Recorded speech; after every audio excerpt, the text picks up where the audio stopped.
एक दफा का जिक्र है कि एक दौर दराज सल्तनत में एक खूबसूरत और नेक दिल मिल्का रहती थी।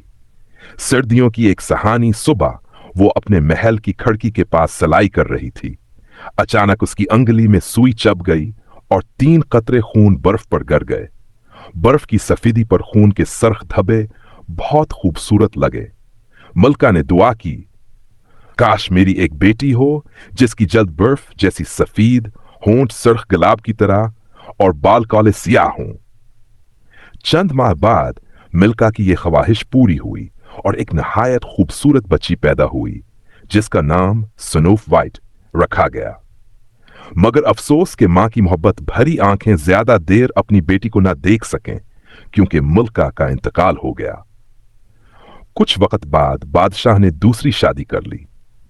नई मिल्का बज़ाहिर हसीन थी लेकिन अंदर से सख्त मगरूर, जादूगरनी और हस्त से भरी हुई थी। इस मिल्का के पास एक जादुई आईना था। रोज वो आईने से पूछती, बता मेरे आईने सबसे खूबसूरत कौन है? और आईना हमेशा जवाब देता, मिल्का, आप ही सबसे हुसैन हैं। साल गुजरते गए, स्नोफ वाइट बड़ी होती गई और इसकी खूबसूरती दिन ब दिन बढ़ती गई। एक दिन मिल्का ने हस्ब मामूल आईने से सवाल किया तो आईना बोला, मिल्का, आप खूबसूरत हैं मगर स्नोफ वाइट अब आपसे ज्यादा हुसैन है। यह सुनकर मिल्का की आंखों में हसद की चिंगारियां भड़क उठें।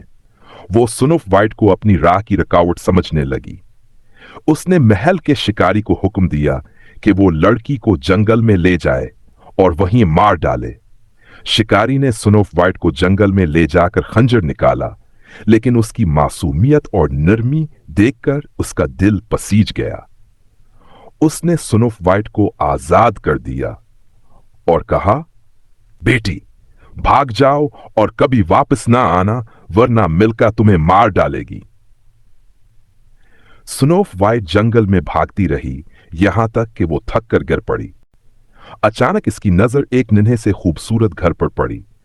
अंदर जाकर देखा तो वहां सब कुछ छोटा छूटा था। छोटी कुर्सियां, छोटे बस्तर, छोटे बर्तन। वह थककर सो गई। यह घर सातबूनों का था जो कान में काम करते थे। जब वो वापस आए तो हैरान रह गए। मगर जब उन्होंने स्नोफ वाइट की मासूमियत देखी तो उसे अपने साथ रहने क्या इजाजत दे दी। सब छा छा चलने लगा मगर मिल्का का दिल हस्त से भरा रहा। जब आसे पता चला कि स्नोफ वाइट जिंदा है तो उसने अपना भैंस बदला और 3 से मारने की कोशिश की। पहली बार वो एक खूबसूरत बेल्ट लेकर गई और स्नोफ वाइट की एक मरकज दी जिससे वह बेहोश हो गई। बोनो ने आकर उसे बचा लिया। दूसरी बार उसने जहरीला खा दिया लेकिन बोने फिर बरवकत पहुंच गए। तीसरी बार मिल्के ने एक जहरीला से बनाया जो खाते है जानलेवा था। वहां एक बढ़िया कार पधार कर आया और स्नोफ वाइट को सेब पेश किया। जैसे हयास ने सेब का एक टुकड़ा खाया वो जमीन पर गिर गया और एहसाल गा को हमर्च की है। बोने बेहतर हुए और उसे शीशे के ताबूत में रख दिया क्योंकि वो हबा तहसीन अलगर ही थी। दिन, हफ्ते, महीने गुजर गए। एक दिन आया एक शहजादा वहां से गुजरा। जब ने स्नोफ वाइट को देखा तो वास की खूबसूरती पर दिलहार बीठा। इसने स्नोफ वाइट को मोहब्बत से चूमा। जैसे हयास के होंठ स्नोफ वाइट के लबों से मिले, जहरीले सेब का जादू टूट गया और वह आंखें खोलकर जय उठी। बोने, शहजादा और स्नोफ वाइट से बहुत खुश हुए। शहजादा ने इससे शादी की पेशकश की और वह राजी हो गई। दोनों की शादी धूमधाम से हुई। बदकार मुल्का का अंजाम बेतबरा हुआ और स्नोफ वाइट और शहजादा हमेशा खुशो-खुर्म रहने लगे। अखलाकी सबक, हसद और गरूर इंसान को तबाह कर देते हैं जबकि सच्चाई, मासूमियत और मोहब्बत हमेशा फतह हासिल करती है।